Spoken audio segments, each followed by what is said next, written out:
So, ladies and gentlemen, I will be honest with you. I'm actually recording this right after the last module. I changed shirt and watch so you wouldn't know that I haven't showered in between. Why does it matter if I shower in between? Why am I telling you this? All right, whatever. Let's get into today's module.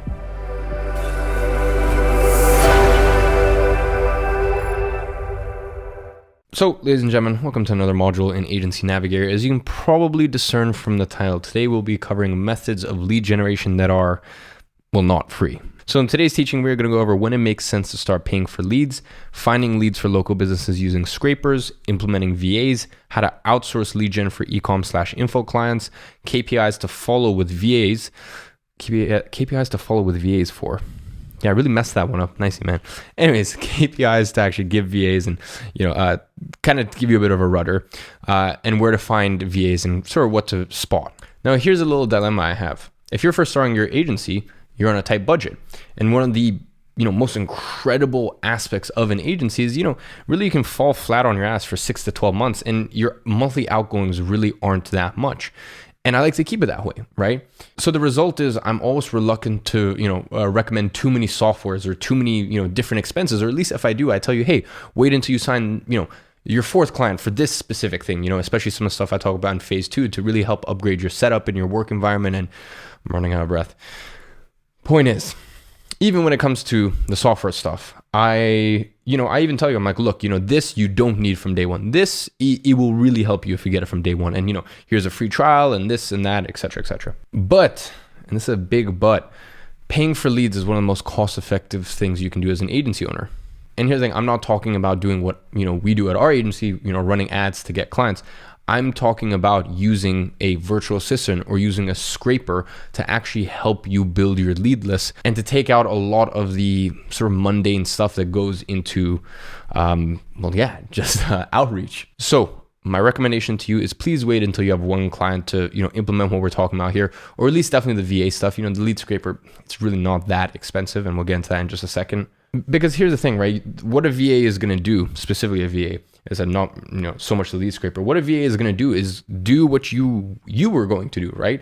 And I think at this stage of your journey, it's so important that you know how to wear each one of these hats, and you know how to lead source, scrape the correct information, do outreach, sales. Like, I think it's important that you can at least be able to do all this stuff and have some experience with it. And I know that might sound contradictory, when it comes to service delivery, and I believe service delivery is a different boat, because remember, in life, and this applies to any business, it's never the person who delivers the service, it's always the people who generate the leads and make the sales, bring in the customers, whatever it may be, and that's what our agency does. They get compensated very, very handsomely.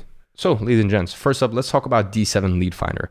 Now, this is a fantastic tool, but it's mainly only beneficial for local businesses rather than e-com or info. Now, as you can see, it is a paid subscription, but one which is incredibly affordable to start off with. There are 3 tiers, with the first still being immensely useful, honestly. In fact, unless you're hammering the service, you'll never exceed the daily limit for the first tier. So really, the only extra utility that you get out of the more expensive ones is the ability to detect Facebook pixels on websites and whether or not they're already running Facebook ads. Now, this is a very useful feature for e-commerce, but not so much for local businesses.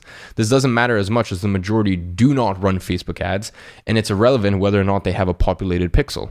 Now, as you can see, this is an incredibly easy piece of software to use. When you sign into the dashboard, you'll be presented with this option. Now, this is where you put your local business niche and the city you're searching in. You will then be greeted with a list like this. Like any database, you can sort by columns. For example, their ranking on Google, reviews, and whether or not they have a retargeting pixel installed. And you can also export these to other sources. For example, you can make a list to make a custom audience on Facebook, or export it directly into Lemlist to be used in an email campaign. And that's very, very useful, by the way, when you marry it up with some of the cold email stuff I'm going to be teaching you very, very shortly. Finally, you can just export this as a plain old spreadsheet, plain Jane. There's not much more to say about D7 Lead Finder. That's the beauty of it. It really is a simple platform which dramatically speeds up your lead gathering capabilities for local businesses. Now, D7 Lead Finder is an absolute dream of a software. And as much as I wish I could recommend something for e-commerce businesses, this is sadly where our luck runs out, quite frankly, because all the softwares out there are heinously expensive, and there's always a still a manual touch, right? So they're just doing what you were going to do anyways. So for me, it's, you might as well cut out the middleman and just go straight to the VAs yourself. Now, VAs are incredibly useful to your agency, but finding a VA who is good, who you communicate well with, and who consistently generates leads for your agency is kind of like finding gold dust. But here's the thing. I could leave a list down below of, 1,001 different good VAs you could reach out to, but I guarantee you're not even going to get good results by working with them, because really the thing that a VA needs is very strong instruction, and this is what most people don't give them enough of. So before I tell you how and where to find VAs, it's really important that I tell you how to actually work, how to have good synergy with a VA. What should you request? How should you ask that it's packaged? And then also, what are the going rates? How much should you be expecting to pay? Now, ladies and gentlemen, here are some VA guidelines and requirements. Okay, and I'm just gonna go ahead and pop these all up on screen. Now, the first thing you need to decide is what you're asking for. So you'll need to know two things. One is your archetypal client, okay? Who are you looking for? If you're working in e-commerce with health brands, are you looking for mid-ticket products? Are you looking for companies which are new or established? Are you looking for companies who are running Facebook ads but doing it badly? Or would you prefer ones that aren't running them at all? Two is how far are you in your agency progress? Now, as an established agency owner, I'm in the position where I kind of get to pick and choose my clients. Now, if I go to a VA, I can be as specific as that last example and only ask for a very, very particular type of client. So, what I just told you, right? As in like, mid-ticket, new or established or this, like, I can get very specific with it. But if you're starting out, and I'm just going to put it bluntly here, you can't afford to be this specific. Beggars can't be choosers. Even if you read that you should only work with clients within super strict parameters, the truth is, as I said, beggars can't be choosers. So you should be happy to cast sort of a much wider net. That being said, you still have to make it clear to the VAs the type of client you're hoping to work with. Now, an ideal guide for working with a VA initially is to ask for leads in your niche, in the UK, US, Canada, and English-speaking countries in the first world. So they should have a Facebook pixel installed, but not be running ads, and over 5,000 followers on Instagram, but less than 100,000. However, note that last requirement can be tweaked. And as I said, you can give them any sort of variation that you want. And the last thing is, remember, don't be afraid to have a conversation with your VA. Let them know the type of client you're working for. Tell them, be honest with them. Like, they'll understand. Tell them that you're just starting out and it's unlikely you're going to be able to work with super established brands. And give them a few examples of clients you'd like to work with. VAs are human and they understand nuance. Next, it is worth expecting to know what to pay per lead. And I really have to stress that these are just guidelines that I'm giving you, because I can give you guidelines for how much a media buyer will cost you. If you find a really good one, you should be willing to pay more. And the same applies for VAs and their time. So if you are looking for a broad list of leads, you can expect to pay anywhere from 15 to 30 cents per lead. If you want something more specific, and we'll get into this in just a little bit, as well as some personalization added to it, you can expect to pay anywhere from 30 to 45 cents per lead. And it's also worth remembering, depending on where you find your VAs, they actually might have their own pricing model. And, you may not be able to, they might not be willing to budge. They may go, hey, this is the way that I do my pricing, and you'll just have to decide whether you're comfortable rolling with it. Now let's talk about where to actually find them. First is Upwork and Fiverr. Now you can either post a job and let users bid for it, or search from the pre-existing talent and gigs. Next is recommendations. Now good VAs are rare, so don't expect recommendations to be flying around freely. But there's no reason why you shouldn't be able to share a VA with another agency owner who operates in another niche. Now, using Upwork as a buyer is super easy. Sign in with a Google account and head to the search function.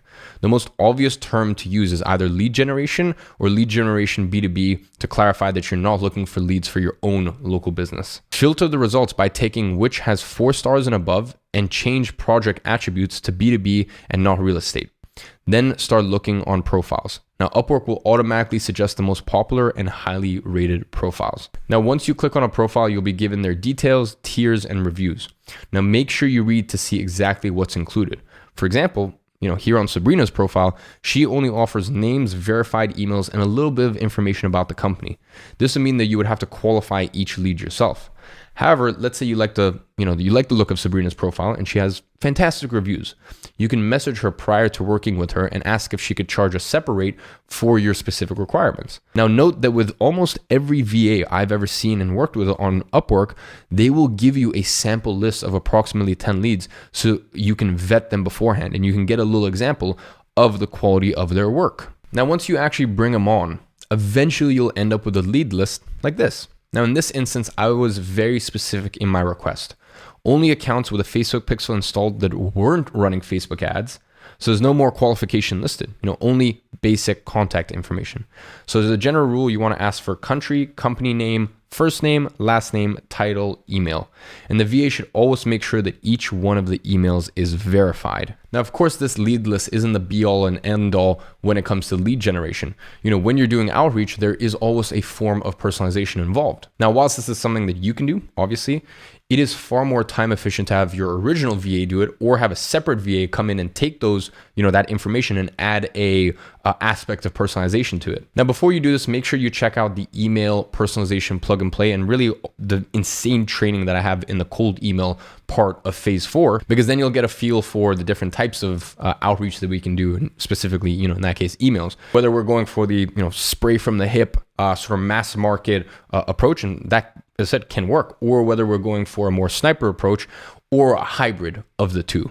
Now, at this point, it's worth noting that when you're working with a VA who is adding an era of personalization, that also insinuates that they have to have relatively good English, right? And that may bring up your overall charge. So the other thing that you can do is you can use the ABC method, and we'll get into that later down the line in phase 4, where we actually have some sort of general personalization, and depending on the archetype of the client, we'll assign what are that sort of general preset personalization messages that are, as I said, kind of can apply to a lot of range of businesses. And we'll actually have the VA, they'll come in and they'll actually assign one of those specific sort of personalization messages or aspects depending on which lead it is. And as I said, this will make a little bit more sense later down the line in phase 4.